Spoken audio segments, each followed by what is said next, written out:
ಸಾಹುಕಾರನಾದ ನಂತರ ನಾನು ನನ್ನ ಮೈಂಡ್ ಸೆಟ್ ಅನ್ನ ಬದಲಾಯಿಸ್ಕೊಂತೀನಿ ಅನ್ನೋದು ತಪ್ಪು.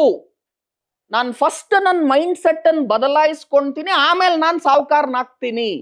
ಇಂಗ್ಲಿಷ್ ಅಲ್ಲಿ ಹೇಳ್ತೀನಿ, it is not after you become rich I will have a different rich person's mindset. To become rich first you should have the rich person's mindset. ನಾನು ಹೇಳೋದ್ರಲ್ಲಿ ವ್ಯತ್ಯಾಸ ನಿಮ್ಗೆ ಅರ್ಥ ಆಗಬೇಕು. ತಿರ್ಗಾ ಹೇಳ್ತಾ ಇದ್ದೀನಿ, ನಾನು ಸಾಹುಕಾರನಾದ ನಂತರ ನನ್ನ ಮೈಂಡ್ ಸೆಟ್ ಅನ್ನು ಚೇಂಜ್ ಮಾಡ್ಕೊಂತೀನಿ ಅನ್ನೋದಲ್ಲ. ನಾನು ಫಸ್ಟ್ ಮೈಂಡ್ ಸೆಟ್ ಚೇಂಜ್ ಮಾಡ್ಕೊಂಡ್ರೆ ಸಾಹುಕಾರನಾಗ್ತೀನಿ. ನಾನು ಯಾವಾಗ್ಲೂ ಹೇಳ್ತೀನಿ, ನಾನು ಮಲ್ಗಿರೋರ್ನ ಎಬ್ಬಿಸ್ಬೋದು, ನಾನು ಮಲ್ಗಿದ್ದೀನಿ ಅಂತ ಆಕ್ಟಿಂಗ್ ಮಾಡ್ತಿರೋರು ಎಬ್ಬಿಸಕ್ಕಾಗಲ್ಲ.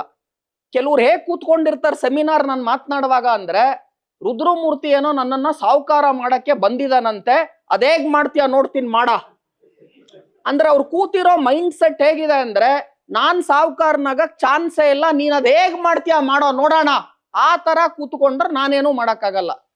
ಸೊ ನಿಮ್ಮಲ್ಲಿ ಫಸ್ಟ್ ಮೈಂಡ್ ಸೆಟ್ಟಿನ ಬದಲಾವಣೆ ಆಗ್ಬೇಕು.